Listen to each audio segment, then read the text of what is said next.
শব্দৰে মালা গাঁঠিব জনা হোৱাৰ পৰাই তোমাকেই ভাল পাওঁ। মোৰ দিন ৰাতি সকলোতেচোন তোমাৰে অনুৰণ, মনোৰণে হ'লেও চঞ্চল নহয়।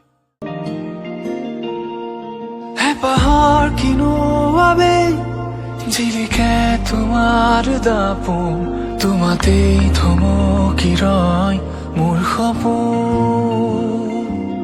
নীলিমাৰ আঁৰত কিয় হেৰুৱা অতীতে কয়, ভাৱনাৰ সাগৰ তুমি মোৰ হয়। কপা কপা উঠে কিনো কয়, জানো আজি তুমি